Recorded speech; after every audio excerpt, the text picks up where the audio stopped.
High plank. We want to get our hands directly below our shoulder blades. We don't want to get our hands out in front of us, nor do we really want to get our hands out wide. So hands are directly below your shoulders. We want to create a straight line from our shoulders down through our toes. We don't want to get our hips up. We don't want to let our hips sink down.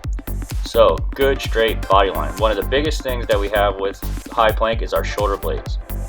We do not want to rest up on our shoulders, so we get in high plank and we sink down a little bit at the shoulder blades, then engaging the core to be sure that we have our straight line. High plank. Low plank. We want to get those elbows directly below our shoulders.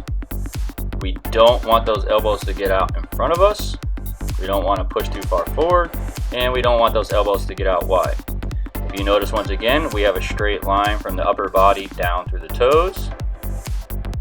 And we can spread our feet a little bit here to create a little bit more stability for ourselves in both planks. Straight line. We generally like to start people in a high plank position because so many different movements come from a high plank position. There is not very many that come from a low plank position. So we start you in high plank position until you get used to it. Then eventually we want you in a low plank position because there's a lot more core engagement. 6-inch hold. We want to take our hands, get them underneath our butt. We don't want to get our hands underneath our lower back. Our goal is to get between the air between the ground and our lower back. Our back as flat as possible onto the ground. Take our belly button, pull it down to the ground. Then we want to get our legs out nice and straight, 6 inches.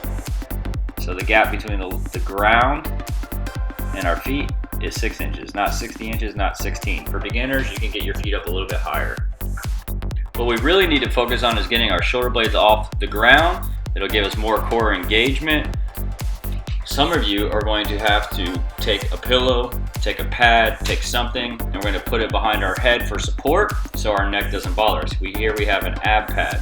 We're going to take this ab pad, we're going to stick it behind our head, lay it back, get our feet back out, more core engagement. What we don't want to do is lay flat back because that causes more of an arch at our lower back, and that gives us space between our lower back and the ground.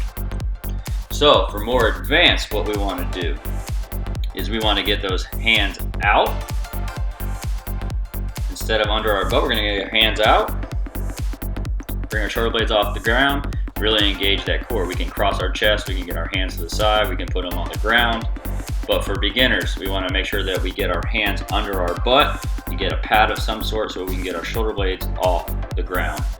6-inch hold.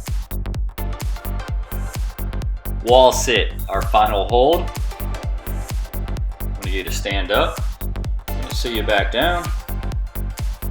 Our main goal with this movement is 90 degrees at the hips, 90 degrees at the knees, and straight down.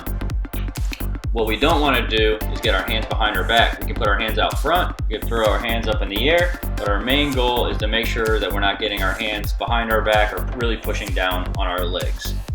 For beginners, what we want to do is just elevate ourselves just a little bit and create a bigger angle. Wall sits.